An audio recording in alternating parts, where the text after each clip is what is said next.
National Catholic Register.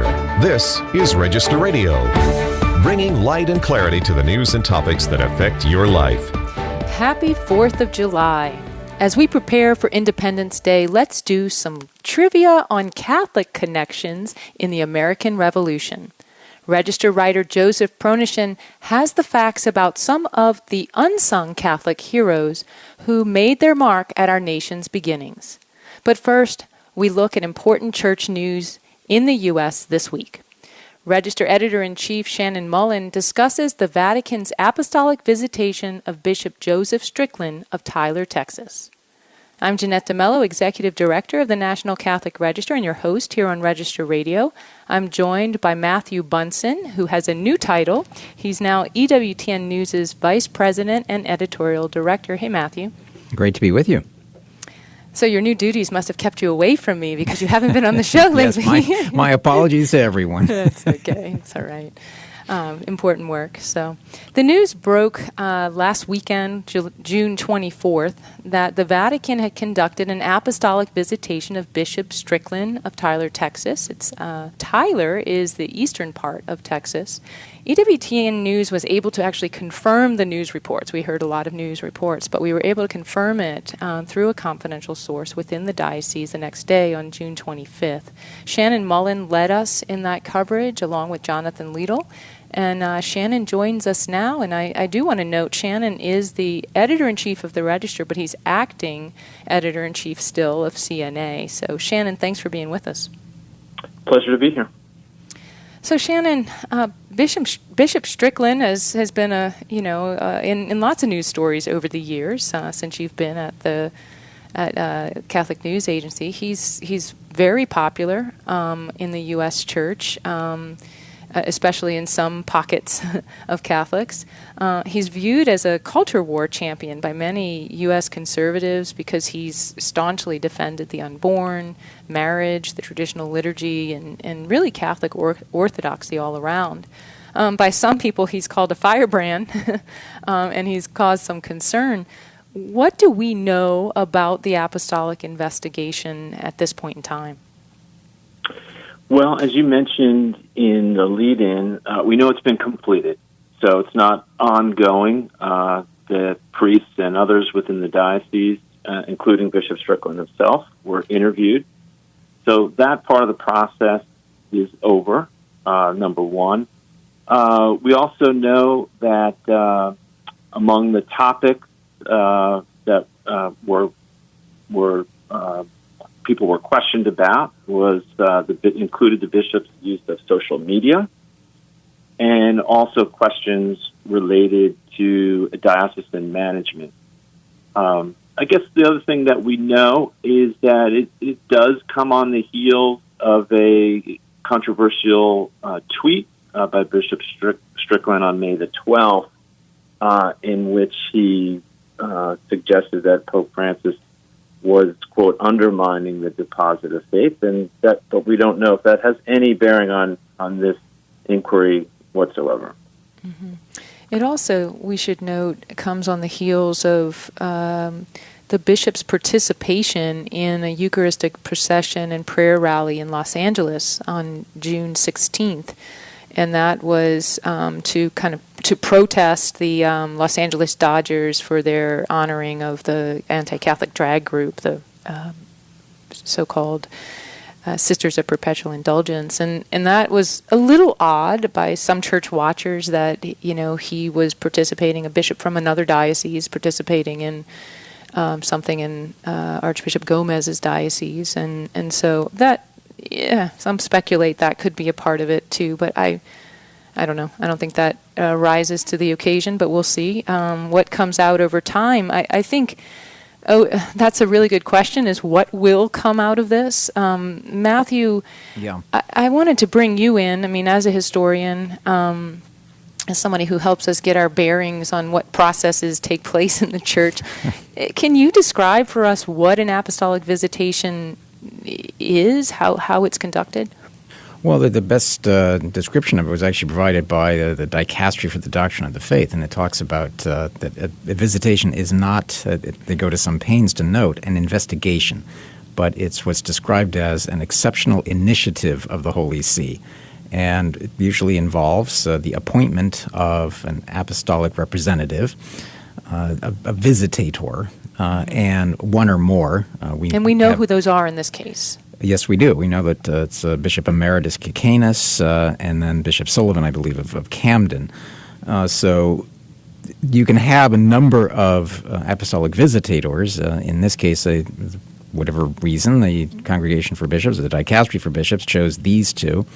And they will arrive. The bishop is usually informed, or as we have seen elsewhere in the recent history of the church, we had visitations, for example, of the religious communities, especially in the United States. And from that standpoint, you have a fairly free hand to investigate as you need to. And they can interview a variety of individuals, and then at the conclusion of it, at some point, they will draft a report that is then submitted. The mystery then is what follows, because we know that there have been a number of visitations, canonical visitations, apostolic visitations, that did not result in resignations. We have seen, however, that there have been others in recent history that have. I think, for example, of Bishop Daniel Fernandez Torres of Arecibo in Puerto Rico, who had an apostolic visitation, and he was subsequently removed. And that visitation was by a very prominent individual, and that's Chicago's Cardinal Blaise Cupich. So a visitation can take a variety of different shapes and different outcomes. Right, right. Shannon, you wrote in the story that you and Jonathan penned that this is,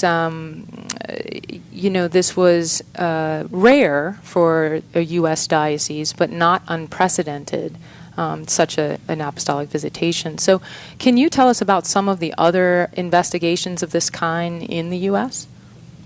Yes. Well, we just this week, so it's been a busy week in Catholic news, we had the resignation of Bishop Rick Sticka of the Diocese of Knoxville, Tennessee, who was reportedly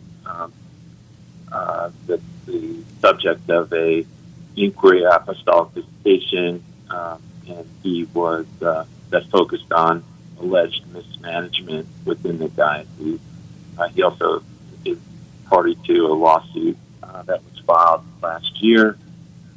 So that's one instance. There's also been here in the United States, in Buffalo, Pope Francis accepted an early retirement of Bishop Richard Malone in 2019, and that followed a apostolic visitation.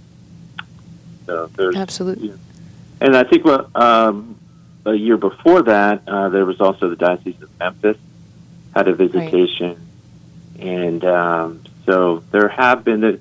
They're not common, but they're not unheard of. Right, exactly. I mean, there have been a handful, maybe 5, since I've been involved in this part of Catholic news in the last 10 years or so, and you guys have pretty much mentioned all of those, including the one of the religious sisters in the U.S. There was one of seminaries as well. That's in right. The last decade or so. So it isn't unheard of, and sometimes the decisions, the outcomes take a long time, and sometimes you never hear of anything. In the case of the seminaries, there was some report and some material that came out to help seminaries reshape their formation. With the sisters, it was, there was also information that came out. But for example, with Sticka, it took, I think it was in November that investigation or inquiry reportedly took place, and so it was many months before he retired this week, right? So it can take a long time for these decisions to come down. It's a deliberative process that takes a while. And it's worth noting too that there was one apostolic visitation that didn't happen, and that was in 2018 in the wake of the McCarrick scandal. Very true. Many questions were raised at the time actually expectations were raised that there would be one, but it never actually materialized, even though we did end up with the rather fulsome effort on the part of the Vatican to guide the story with the now almost infamous McCarrick report. Right. And Matthew, that's a really great point, because some of the criticism I've seen in comments and things like that on articles or in tweets has been, these kind of apostolic visitations sometimes seem to lose their credibility because of how selective they are. Some people don't have them when you think they should, and so we Right. just don't understand, we really don't understand in some ways the rationale behind this yet. I did want to point out, though, that the diocese, while things like mismanagement was raised or as a subject of the discussions, of the questions, and also social media, Shannon, he's known for his social media, being outspoken. He talks a lot about politics and church teaching, but he's also really evangelical. He's developed quite a reputation in his own diocese for his evangelical way. Can you tell us a little bit about the Diocese of Tyler? Yeah, it's an interesting place. I think I'm not alone that I needed to consult a map to know where Tyler, Texas was located.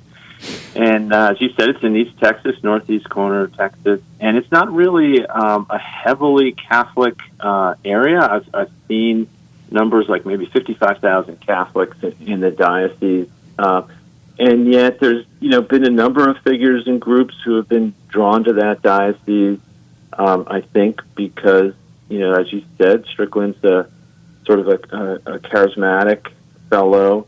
And so these different people and initiatives have kind of used Tyler, Texas, of all places, as sort of a beachhead.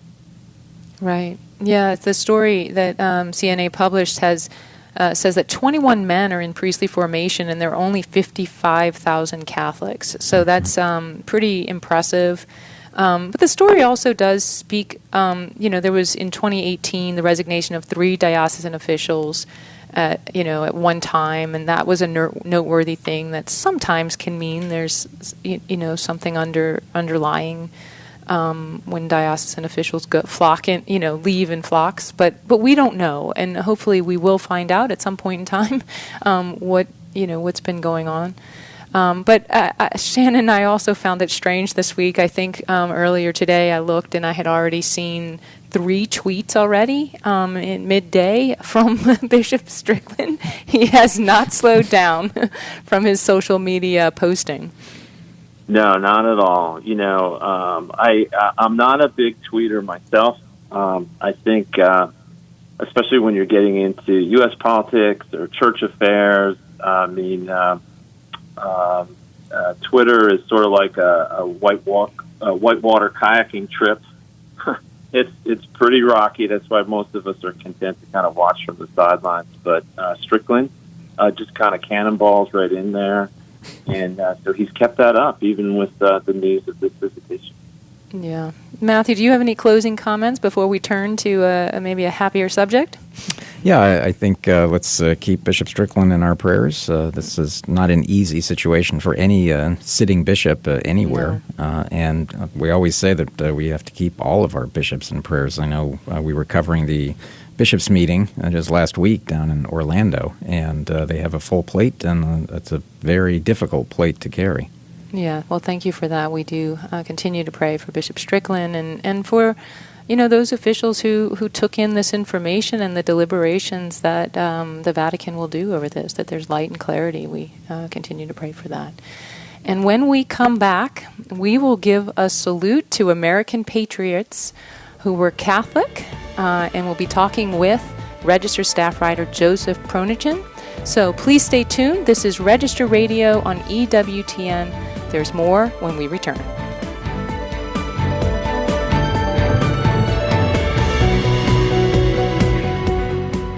If you need your news on the go, read the Register online. But if you want to take your time and savor the stories, then subscribe to the National Catholic Register's print edition. And with award-winning Catholic journalism that goes beyond what you'll find from any secular news service, you'll get the real story behind the events that unfold over the course of the year. Try the Register for free today and get it delivered to your home, office, or parish. Join the Catholics who depend on the Register for its faithful and courageous reporting. Get 6 issues free today online at ncregister.com/radio or call 800-421-3230 and mention code radio. That's ncregister.com/radio or call 800-421-3230 and mention code radio. The National Catholic Register. Read faithfully. Let's return to Register Radio on EWTN. Welcome back. I'm Jeanette DeMello, Executive Director of the National Catholic Register, and I'm joined by Matthew Bunson. Catholics who know their American history might recall Charles Carroll as the lone Catholic to sign the Declaration of Independence on July 4th, 1776. But you may be surprised to learn there were many other American patriots who were Catholic. Register staff writer Joseph Pronechen wrote a great piece for the Register this Independence Day called July 4th History, A Catholic Patriots Were Unsung Heroes of American Revolution. You can find that at ncregister.com. And Joe is with us today. Hi, Joe. Hi, Jeanette. How are you? I'm doing very well. And you relied in your Register article on a historian we all know very well, Dr. Matthew Bunson. So Dr. Matthew Bunson and his mother, Margaret Bunson, wrote the Encyclopedia of U.S. Catholic History, and in that encyclopedia there were stories of these unsung Catholic heroes of the American Revolution days, and more, of course. So I'm going to let you two, Joe, I think you're a self-professed Catholic, a self-professed historian, right, of Catholic things in the U.S. Well, you're certainly right. And Matthew, I'm going to let the two of you take this segment. Yeah, absolutely. Joe, first, thank you for the article, and thank you for the plug in the article for the Oh, you're welcome. You're welcome. My late mom was smiling somewhere. Oh, good. I'll give you a further plug by saying every Catholic should own this if they have the tiniest bit of interest in history. It's fascinating. The entire book is. The things you bring out and the things you'll learn about the Catholics in the United States.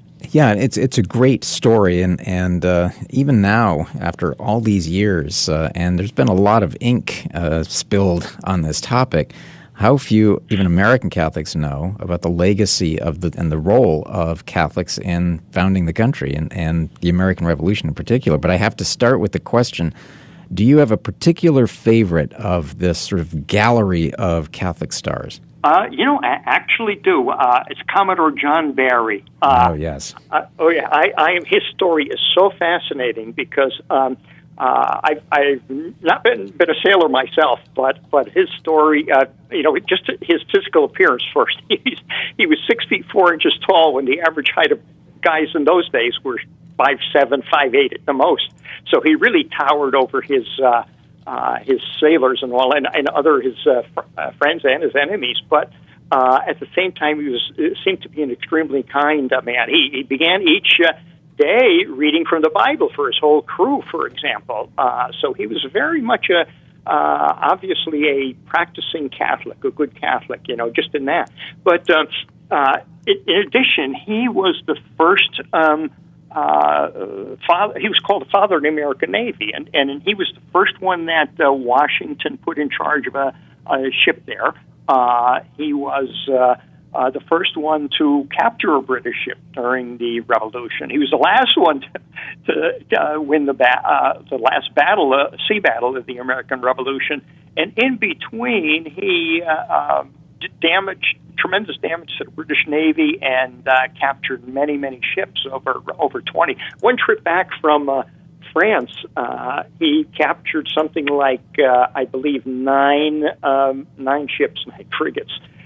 British frigates, and one time he was injured severely by cannon grape shot, and when his second in command was bobbling all over the place, and it looked like the British were going to win, he went back up on deck, and he not only won the battle, but and I just think this shows some of his Catholic upbringing and his Catholic character, because when he got the British admiral at that point to surrender, the British admiral came to him and handed him his sword. And Barry turned around and he handed the sword back to the British admiral, and he even said to him, "You have the use of my cabin," until he goes. So he treated his enemies almost in a friendly manner like that, very respectful. Yeah, and we tend to think of John Paul Jones as sort of the father of the U.S. Navy, right or wrong. But really, Barry does hold a really important place in the history of the United States. And who else jumps to mind immediately? Another one that jumps to mind is never so much known about her, but a woman that was in the Revolutionary War, a woman from Philadelphia named Mary Waters. She was Irish-American, as many of these Catholics were, and they tended to gravitate to Philadelphia because there was the only place that in the colonies that was not prejudiced toward their religion at that point. So she became a tireless worker during the Revolutionary War in the Army's hospitals. And she worked for Dr. Benjamin Rush and received all kind of praise and accolades from him. Rush, as you remember, was one of the founding fathers, a signer of the Declaration of Independence. So to hear, to get those kind of accolades from somebody so high, and to work for somebody so high in the group of people, the important people of the Revolutionary War, was certainly more than a feather in her nurse's cap there. Yeah, exactly. I don't know if you know anything more about her, but it seems to be very sketchy, about many details in her work. Other than that, Yeah, there doesn't seem to be an enormous amount of detail about her. I wanted to jump, though, to what I think we would all consider to be one of the great families in American Catholic history, and that's the Carrolls. The Carroll family, yes. And, of course, John Carroll was the person over there, Charles Carroll, of Carrolltown, was the most recognizable name over here because most people generally don't know that or think of him as a signer of the Declaration of Independence, but he was. And he was the one out of all of them that took the biggest risk financially because he had the most to lose. He was considered the wealthiest man in the colonies at the time. Born into a wealthy family in Annapolis, Maryland, was educated in Europe. Yet he came back and he fought against the unjust taxes and was eventually elected as Maryland's 4 representatives to the Continental Congress for July 4th. He also irritated some Protestants by being elected to that Congress. But, of course. Yeah, as expected, but then during the Revolutionary War, he rose to serve on the board of the war. After the War of Independence, he took a seat as a senator in the first federal Congress, as I recall. And interestingly enough, he was the last survivor of those who signed the Declaration of Independence. Now, some of the other Carrolls that appeared at that time that are related to him was Father John Carroll. Okay, Father John Carroll, he ministered to Catholic colonists together with the French and European Catholics joining that cause of the Revolutionary War. Actually, among them were, Pulaski, I remember that, and the Brigadier General Kosciuszko. And Father Carroll was an ardent patriot, and he accompanied his cousin Charles and Benjamin Franklin on their trip to secure Canada's alliance or neutrality in the struggle for independence. After the war there, Father Carroll was appointed the country's first bishop. That's right. And he entirely helped the church in America grow. This is interesting because he earned the respect of the Protestants. And that was a major stepping stone for Catholics, I think, in the United States. They just so admired this priest. And he was the first to consecrate the country to our Blessed Mother under the title the Immaculate Conception.